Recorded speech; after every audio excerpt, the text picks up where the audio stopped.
प्रणाम माताश्री। सौभाग्यवती भव।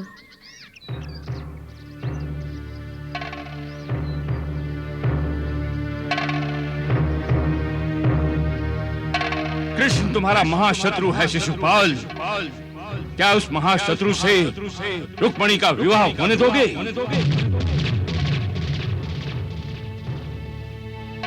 तुम मुझसे अधिक शक्तिशाली हो, ये जानकर उसने ये झूठी बात फैला दी कि वो तुम्हारे 100 अपराध क्षमा कर देगा, परंतु उसके पश्चात वो तुम्हें मृत्यु दंड देगा।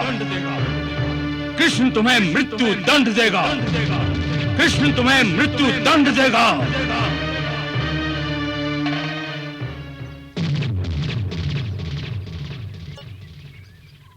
कृष्ण, मेरा आशीर्वाद असत्य तो नहीं होगा ना? आप ऐसा क्यों पूछ रही हैं बुआ?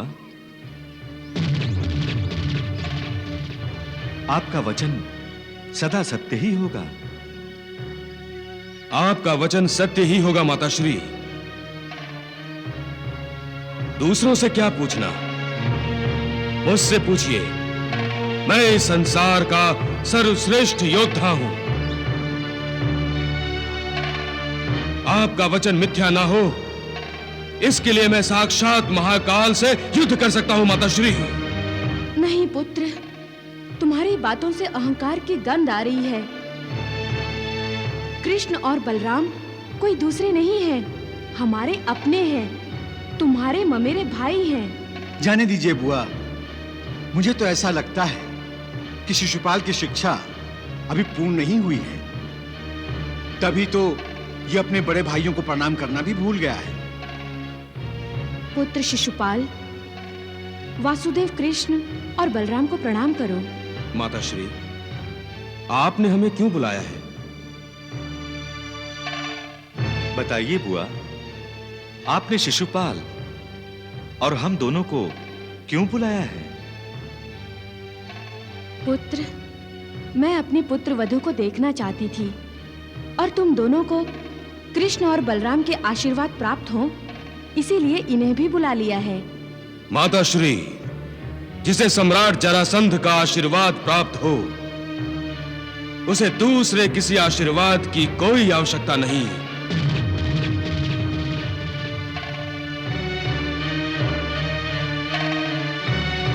बुआ, शिशुपाल सत्य कह रहा है। चेदिराज शिशुपाल कहो द्वारकाधीश। हाँ, चेदिराज शिशुपाल। पुत्र, ऐसी बातें न करो जिससे अपने पराये हो जाएं। पिताश्री कहाँ हैं? मैं उनके लिए भेंट लेकर आया हूँ। वो नदी किनारे ध्यान लगाए बैठे हैं। अच्छा, चेदिराज शिशुपाल, यदि आपके पास समय हो तो मैं आपसे कुछ बात करना चाहता हूं। अपने छोटे भाई को समझाओ कृष्ण। तुम जैसे शूरवीर और बलवान को अहंकार शोभा नहीं देता शिशुपाल। विधाता ने जो शक्ति तुम्हें दी है उसका दुरुपयोग मत करो, सदुपयोग करो। दुरुपयोग से मेरा अभिप्राय है कौशल राजकुमारी का स्वयंवर से हरण। ये क्यों नहीं कहते कि तुम मेरी शक्ति से भयभीत हो? सत्य कहा तुमने। मैं भयभीत हूं क्योंकि तुमने शक्ति का विपरीत उपयोग किया है, और मैं भयभीत इसलिए भी हूं कि कहीं इस प्रयोग से हम दोनों आमने सामने खड़े ना हो जाएं। और यदि ऐसा हो जाए तो? ठीक नहीं होगा। किसी की इच्छा के विरुद्ध अपने बल प्रयोग से उसे झुका देना, उसके हृदय में आतंक बिठा देना ठीक नहीं है। इसका परिणाम ठीक नहीं होगा शिशुपाल। परिणामों की चिंता निर्बल करते हैं द्वारकाधीश। बलवानों को भी करनी चाहिए। बलवान जो चाहते हैं वो कर दिखाते हैं। कौरवेश्वर शांतनु पुत्र भीष्म ने भी वही किया है। जो अहंकार के अधीन होकर निर्बलों पर अत्याचार करता है, वो ये नहीं जानता शिशुपाल कि वो विनाश की कगार पर खड़ा है। धमका रहे हो मुझे? नहीं, सत्य बता रहा हूं शिशुपाल। सत्य तो यह है कि मैंने कौशल्या का हरण किया है। जो शास्त्र सम्मत है। शास्त्र सम्मत तब होता जब ये कौशल राजकुमारी की अनुमति से होता। इस समय प्रवचन सुनने को मन नहीं है मेरा द्वारिकाधीश। एक बात और सुन लो, इसका अवसर मैं तुम्हें दूंगा। स्त्री की इच्छा का कोई महत्व नहीं है, महत्व है तो केवल पुरुष की इच्छा का।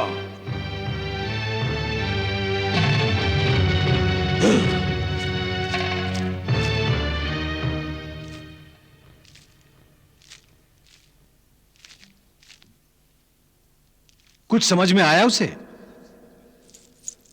अरे ये क्या कर रही हो? मैं अपने सुहाग की भीख मांग रही हूं।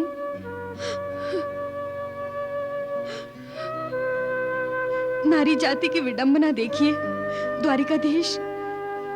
वो चाहती किसी और को है और विवाह किसी और से करना पड़ता है। आप वासुदेव हैं। मैंने सुना है कि आप ही के हाथों से चेदिराज का वध होने वाला है। उन्होंने यद्यपि मेरा हरण किया है, परंतु अब तो वो मेरे स्वामी हैं। मैं अपने सुहाग की भिक्षा मांग रही हूं। चेदी रानी, जब तक शिशुपाल धर्म के मार्ग पर है, भय का कोई कारण नहीं। बुआ ये जानती है, किंतु विधि के विधान के सामने मैं असमर्थ हूं। बुआ, अब आपको यह सब त्याग कर परमार्थ की ओर ध्यान देना चाहिए। बुआ, अब हमें चलना चाहिए। हमें आज्ञा दीजिए बुआ।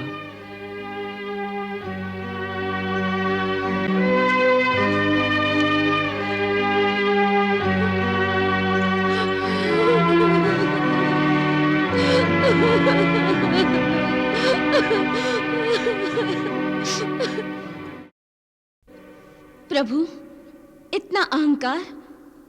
शिशुपाल ने आपके अवतार श्री कृष्ण को प्रणाम तक नहीं किया।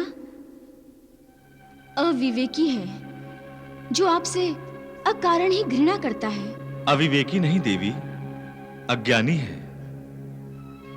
अहंकार अज्ञान से उत्पन्न होता है और व्यक्ति को अज्ञान से बाहर निकलने ही नहीं देता।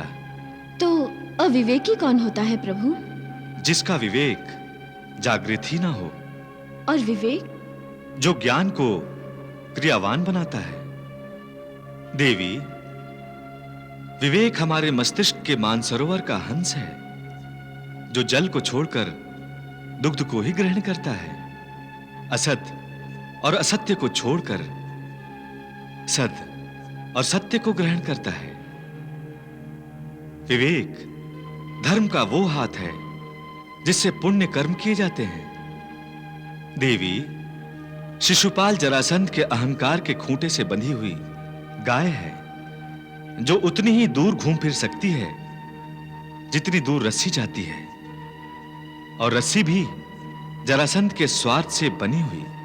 तो श्रुति देवा और दमघोष का अपने पुत्र शिशुपाल को शिक्षा प्राप्ति के लिए जरासंध के पास भेजना क्या उनका अविवेक था?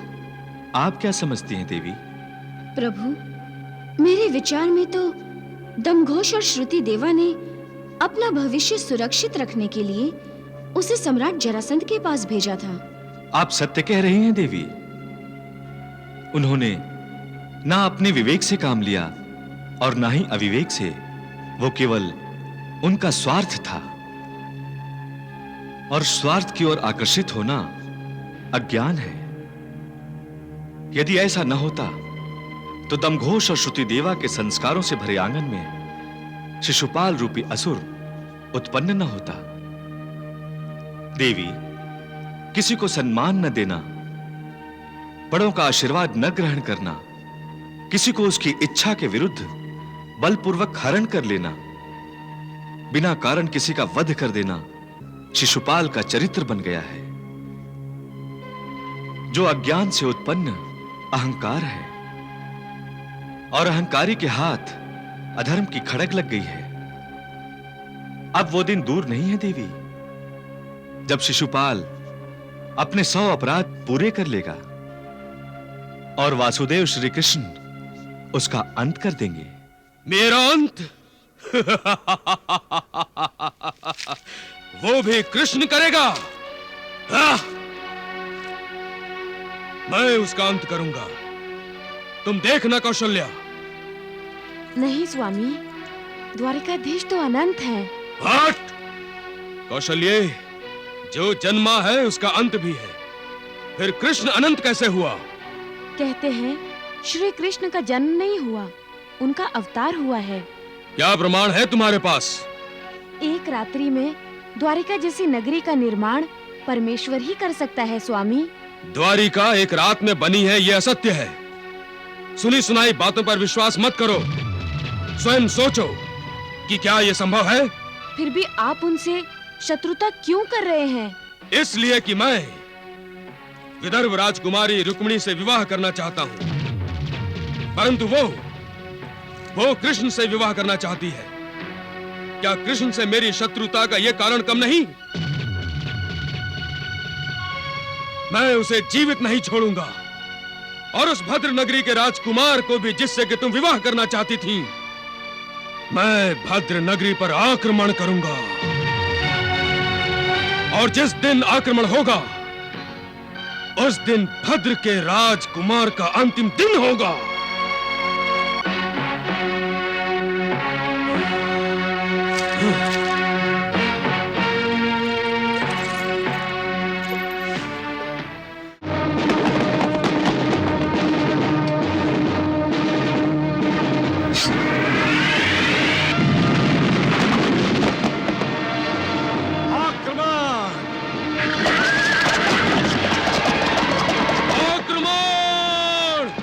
नगरी ध्वस्त कर दो।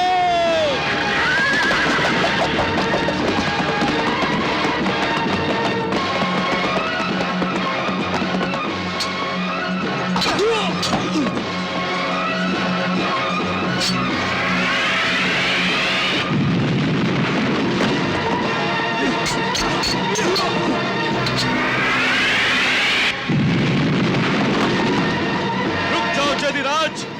कौन? भद्र के राजकुमार? आपका स्वागत है।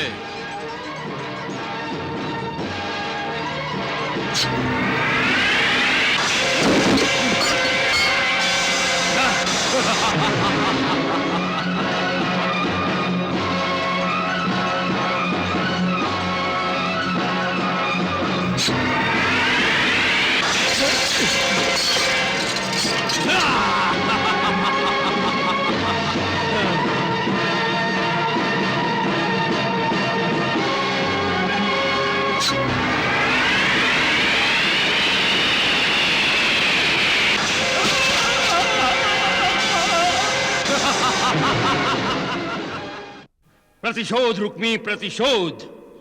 शिशुपाल ने अपने अपमान का प्रतिशोध लेने के लिए ही भद्र के राजकुमार पर आक्रमण करके उसका वध किया है।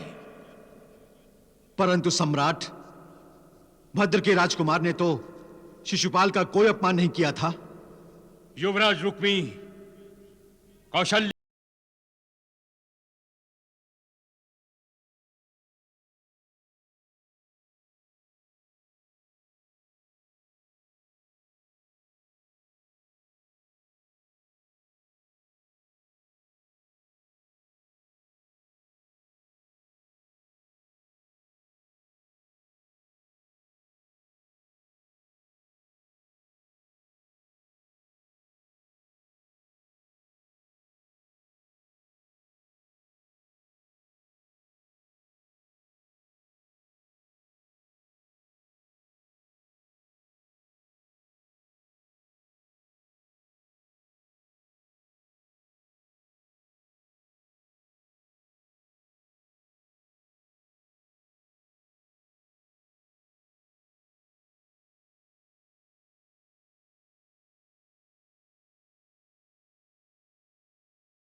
अब ध्यान से सुनो और इसे याद रखना।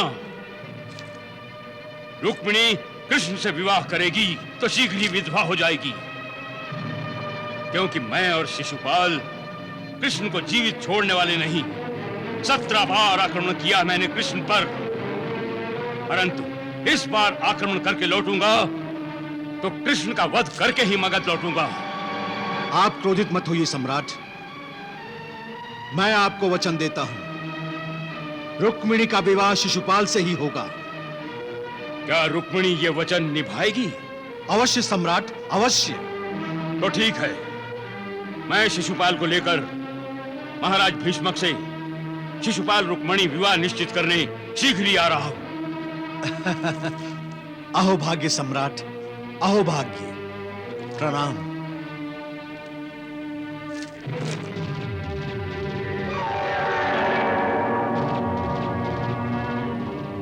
नहीं नहीं नहीं, ऐसा ना समझो कि मैं रुक्मिणी को भूल गया हूं। शिशुपाल के अंतःपुर में रुक्मिणी भी आएगी। इसके लिए मुझे विदर्भ ध्वस्त करना पड़ा तो मैं करूंगा।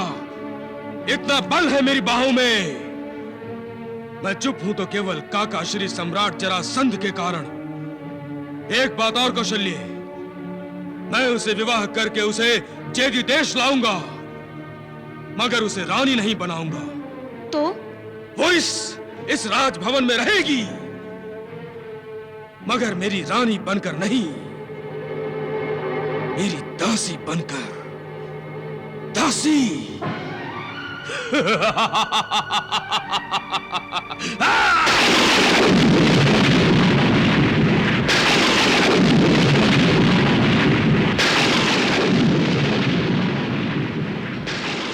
भाभी, लगता है तूफान आने वाला है।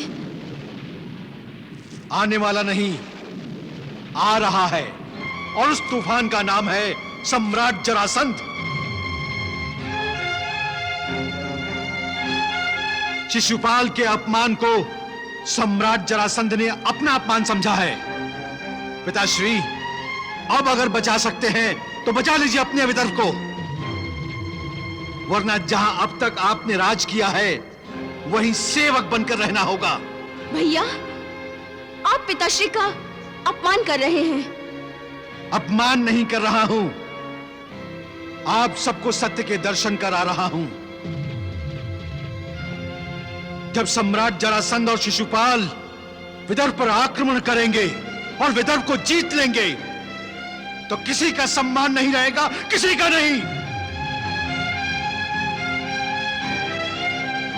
अब आपको निर्णय लेना है पिताश्री, क्या आप ससुर बनकर जहां माता शिशुपाल का स्वागत करेंगे या पराजित होकर उनकी शरण में जाते हैं। अब जो भी निर्णय ले पिताश्री, इतना तो निश्चित है कि रुक्मिणी का विवाह शिशुपाल से ही होगा, शिशुपाल से ही।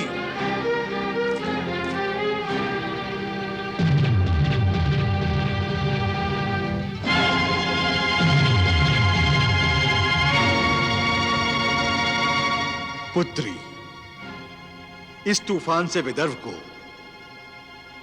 केवल तुम बचा सकती हो।